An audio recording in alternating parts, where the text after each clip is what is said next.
ఇదైతే నిన్న నైట్ తీసిన షార్ట్ వీడియో, అంటే బుధవారం రోజు నైట్. ఇంకా డిన్నర్ లోకి అయితే నేను రైస్ అయితే తినట్లేదు ఈ మధ్య, చాలా మట్టుకు అయితే అవాయిడ్ చేస్తున్నా. ఇంకా మొన్న నైట్ అయితే వేరే టిఫిన్ చేసినాము, దొడ్రవ నిన్న అయితే ఆ సేమియా ఉప్మా చేసుకుందామని సేమియా ఉప్మా అయితే మామూలుగా లైట్ ఆయిల్ వేసి డీప్ ఫ్రై చేసి పచ్చిమిర్చి ఉల్లిగడ్డ వేసి అట్లా నా స్టైల్లో చేస్తాను. టేస్ట్ అయితే మంచిగానే ఉంది. అంటే రెగ్యులర్ గా తినలేము కానీ సేమియా ఉప్మా దొడ్రవ తిన్నంత ఇదైతే ఒక ఒక పూటకి, అంటే వారంలో 1-2 సార్లు అయితే తినొచ్చు. అయితే వెల్కమ్ టు మేధస్ వరల్డ్ అండి. వీడియోస్ అయితే లైక్ చేయండి. ఇప్పుడైతే కొత్త అప్డేట్ వచ్చింది, 8,000 వాచ్ అవర్స్. ఇంకా 8,000 వాచ్ అవర్స్ అయితే అవుతుంది.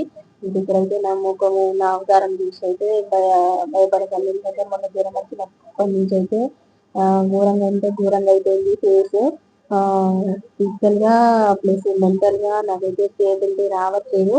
అయినా కూడా ఇంకా బతకడానికి అయితే పని చేసుకోవాలి కాబట్టి వెళ్తున్నా, వస్తున్నా, చూస్తున్నా. మా వీడియోస్ అయితే లైక్ చేయండి అబ్బా, షేర్ చేయండి, ఛానల్ ని సబ్స్క్రైబ్ చేసుకోండి. అయితే ఇప్పుడైతే నేను దాదాపు 3 years నుంచి, కానీ వీడియోస్ పెట్టడం అయితే 3 years నుంచి, కానీ కొంచెము అవేర్నెస్ వచ్చి కొంచెం అంటే ఏమంటారు స్ట్రాంగ్ గా యూట్యూబ్ ని తీసుకున్నది అయితే రీసెంట్ గానే, అంటే 1 year, 1 year అనుకోండి. రెగ్యులర్ గా అయితే పెడుతున్నా కానీ లాంగ్ వీడియోస్ అయితే చేయట్లేదు. ఎందుకంటే ఈ వీడియోస్ తీయడానికి ఈ ఫోన్ సెట్టింగ్ అటు ఇటు చేసుడు, పని చేసుకున్నాడు, మళ్ళీ డ్యూటీకి వెళ్ళడు, నాకు టైం సెట్ అవ్వట్లేదు.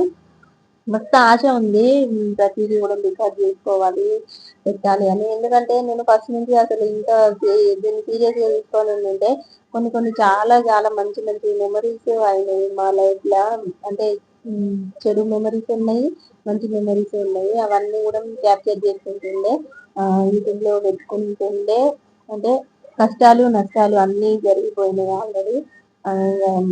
మనం ఏదైనా దరిద్రునికి అన్ని అడ్డంకులే అన్నట్టు, అప్పుడేమో చేయాలి, చేసి పెట్టుకోవాలి అన్న ఇంట్రెస్ట్ అయితే రాలేదు. యాక్చువల్గా అప్పుడు పెట్టుకొని ఉంటే బాగుండేది అని ఇప్పుడైతే ఆలోచించా. సరే ఇప్పటికైనా పెట్టుకుందామని కొంచెం కొంచెం అంటే కొంచెమే సీరియస్ గా తీసుకుని చేస్తూ ఉంటే ఇప్పుడేమో ఏకంగా మన అప్డేట్ కొత్తగా చూపించింది యూట్యూబ్. ఇంకా 8,000 watch hours, 20 million short views. అంటే మనతో అవుతుందా అది అని అయితే అనిపిస్తుంది. అనుకోవద్దు అట్లా మనతో అవుతుందా అంటే. ఎగ్జామ్ పేపర్ టఫ్ ఉన్నప్పుడే మనము ఎక్కువ చదువుతాము అని అనుకుంటాం కదా. ఇది తప్పు ఉంటుంది అంటే ఎక్కువ దాని మీద ఫోకస్ పెడతాం కదా. ఇప్పుడు కూడా అట్లనే చూద్దాము, కొంచెం కష్టపడితే. నేనైతే వివేక్ టెక్ ఛానల్ ఆ బ్రదర్ తోనైతే మెసేజ్ పెడతాను. ఆ బ్రదర్ అయితే మంచి సపోర్టివ్ గా మాట్లాడుతున్నాడు. ఇట్లా నేను టెక్నిక్స్ చెప్తున్నా, సిస్టర్ ఫాలో అవుతూ వీడియోస్ తీయండి, సక్సెస్ అవుతారు అని చెప్తున్నారు. చూద్దాము ఎంతవరకు సక్సెస్ అవుతామో. ఇప్పుడు మనం ఎంత చేసినా ఆవగింజంత అదృష్టం కూడా ఉండాలి అని అంటారు కదా. అదృష్టం కూడా పరిశీలిస్తుంది మనల్ని. ఎప్పుడో ఒక రోజు అయితే మంచి రోజు వస్తుంది అన్న ఆశతోనైతే వీడియోస్ అయితే పెడుతున్నా. మీరైతే చేయాల్సిందల్లా ఒకటే అండి, చూస్తూ చూస్తూ స్కిప్ చేయకుండా ఒక లైక్ ఇవ్వండి, ఛానల్ ని సబ్స్క్రైబ్ చేసుకోండి, మాకైతే సపోర్ట్ చేయండి. బాయ్.